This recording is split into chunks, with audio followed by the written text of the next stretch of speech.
Baik, selamat siang semuanya. Hari ini kita akan membacakan kasus 1.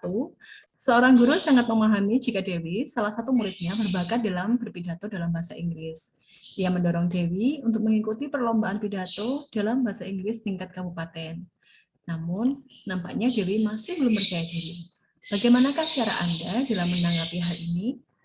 Tujuan dari kegiatan hari ini adalah suatu pagi di SMKN 3 Malang, Pak Danang menginformasikan bahwa akan diadakan lomba pidato tingkat kabupaten atau kota. Pak Danang menghimbau siswa-siswi yang punya bakat untuk mewakili sekolah dalam lomba pidato tersebut. Salah satu siswa yang diminta untuk mewakili adalah Dewi. Karena Pak Danang merasa Dewi sangat berbakat dalam pidato bahasa Inggris. Di satu sisi, Dewi enggan untuk mengikuti lomba tersebut karena masih belum percaya diri. Suatu siang, pada jam istirahat sekolah, Dewi memberanikan diri menghadap Pak Danang dan menyampaikan permasalahannya. Selamat siang, Pak Danang.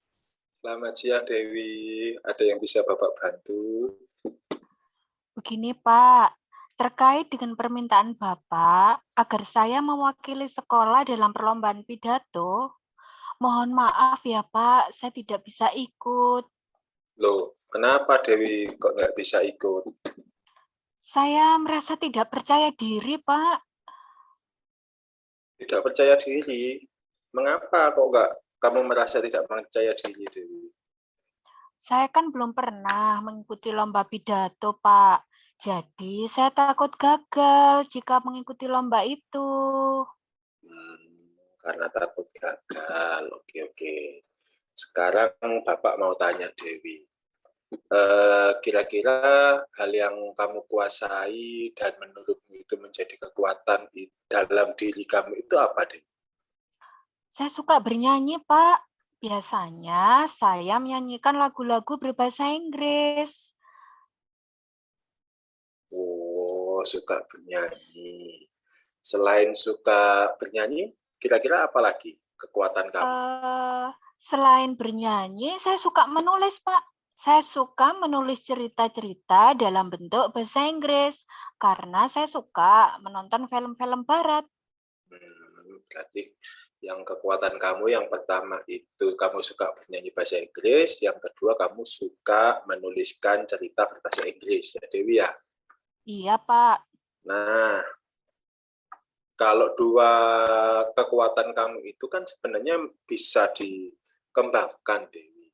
Dan itu bisa menjadi juga kekuatan yang membangun kepercayaan diri kamu.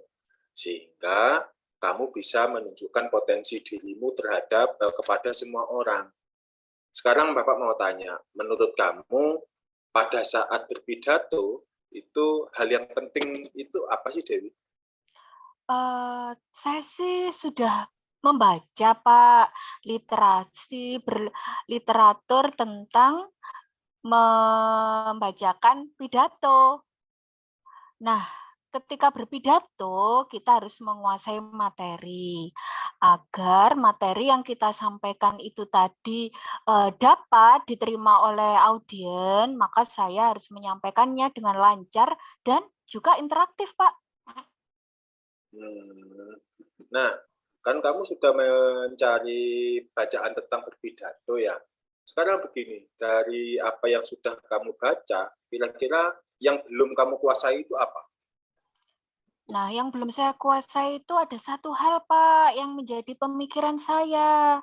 Bagaimana saya menguasai audiens, sehingga saya bisa tampil lebih percaya diri. Oke. Karena kamu sudah menyampaikan apa yang perlu kamu kuasai, kira-kira untuk mengatasi hal itu, yang perlu kamu lakukan apa? Tentunya saya harus bisa menguasai audiens saya itu siapa, Pak, sehingga saya bisa lebih mempersiapkan diri. Nah, jika hal itu terjadi kendala yang lain, kira-kira kamu harus ngapain? Sepertinya saya harus minta bantuan Bapak Ibu guru, Pak, untuk melatih saya. Melatih saya dapat berpidato dengan lancar, serta lebih interaktif, sehingga tampilan saya menjadi lebih menarik. Nah, kalau Pak Danang ini kan guru sejarah ya. Nah, kira-kira Ya, guru bahasa Inggris yang menurutmu bisa membantu kamu siapa? sepertinya ada Bu Yohana deh, Pak. Kan beliaunya, wah sangat bagus sekali, Pak, ketika menyampaikan pidatonya dalam bahasa Inggris. Saya kayaknya bisa mencontoh beliau deh, Pak. Oke, berarti kamu sebentar lagi akan mempelajari bagaimana cara menguasai audien, dan yang selanjutnya akan meminta bantuan kepada Bu Yohana Dewi ya, untuk mengajari Oh, kamu ya. iya, Pak. Iya, Pak. Nanti saya juga Oke, mohon dibantu ya, Pak, untuk disampaikan ke Bu Yohana agar baik. beliau mau melatih saya. Oke, nanti akan saya bantu sampaikan ke Bu Yohana Dewi.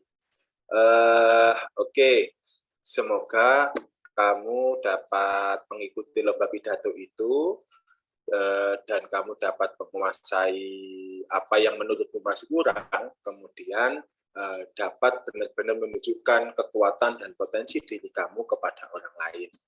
Semangat berjuang ya Dewi ya.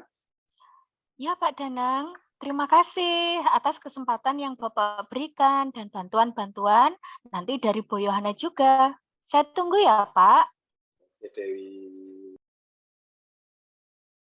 Baik, sekarang saya bacakan untuk lembar observasi proses praktek coaching model Tirta.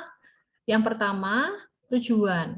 Tadi sudah dibicarakan atau sudah dibacakan oleh narator bahwa tujuan kali ini adalah konsultasi Dewi kepada Pak Danang mengenai keikutsertaan dalam lomba bahasa Inggris. Jadi tujuan hari ini tersampaikan.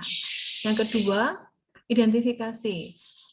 Tadi Pak Danang juga sudah memberikan pertanyaan-pertanyaan dan umpan balik dari Dewi yang mengarah pada identifikasi potensi dari si Dewi. Jadi Pak Danang tadi sudah menggali dan itu terjadi dalam percakapan antara Pak Danang dan Dewi. Yang ketiga, rencana aksi. Nah, tadi Pak Danang juga sudah memberikan pertanyaan-pertanyaan dan umpan balik dari Dewi mengenai rencana aksi Dewi dalam menyelesaikan permasalahannya.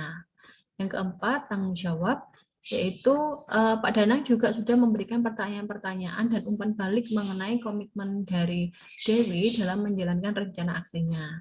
Jadi itu adalah kasus dari kami. Sekian dan terima kasih.